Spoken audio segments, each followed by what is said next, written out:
এই কেকগুলো দেখতে অনেক সুন্দর। এই মেয়ে, তুমি কি কিনতে চাও? আঙ্কেল, আমি তো কেকগুলো দেখছিলাম। ও, তুমি কেক দেখছিলে? তোমার কোন কেকটা পছন্দ হয়েছে? আঙ্কেল, আমার কোনো কেকই পছন্দ হয়নি। আঙ্কেল, এই বক্সের ক্যান্ডিগুলোর দাম কত? এই বক্সের একটা ক্যান্ডির দাম 5 টাকা। আরে এই বক্সের? এই বক্সের 5টা ক্যান্ডির দাম 5 টাকা। এই নিন 5 টাকা, আর আমাকে 5টা ক্যান্ডি দিয়ে দিন। আচ্ছা তুমি দাঁড়াও, আমি দিতেছি। এই নাও তোমার ক্যান্ডি। ও, আমি তো ভুলেই গিয়েছিলাম। আঙ্কেল, এই নাও ক্যান্ডি। তুমিও নাও একটা ক্যান্ডি। তুমি আমাকে এইগুলা ক্যান্ডি কেন দিচ্ছ? কারণ আজ আমার বাবার জন্মদিন, তাই আমি ভেবেছি সবাইকে ক্যান্ডি দেব, আর এই ক্যান্ডিগুলো আমার বাবার জন্য নিয়ে যাব। আঙ্কেল, আমি এখন আসি। এই মেয়ে দাঁড়াও, এদিকে শুনে যাও। সেই জন্য তুমি এই কেকগুলো দেখছিলে? হ্যাঁ আঙ্কেল। তুমি এখানে দাঁড়াও, আমি আসছি।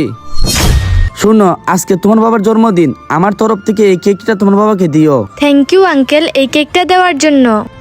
বাবা, ওই মেয়েটা তোমাকে বোকা মানিয়েছে। আমি ওকে চিনি, ও আমার সঙ্গে একই ক্লাসে পড়ে। ওর তো বাবাই নেই, আবার জন্মদিন কিসের? কি, এই মেয়েটা আমাকে বোকা মানাইছে? তুমি দাঁড়াও, আমি ওর মজা দেখাইতেছি। হ্যাপি বার্থডে মাই ডিয়ার বাবা।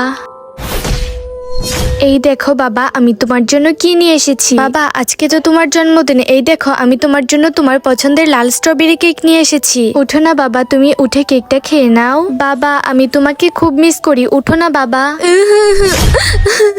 এই শুনো, আঙ্কেল, বাবাকে বলো না উঠে কেকটা খেয়ে নিতে। আমি বাবাকে খুব মিস করি। আঙ্কেল, বলো না বাবাকে উঠে যেতে। যাদের বাবা বেঁচে আছে কমেন্টে আই লাভ ইউ বাবা লিখে যান।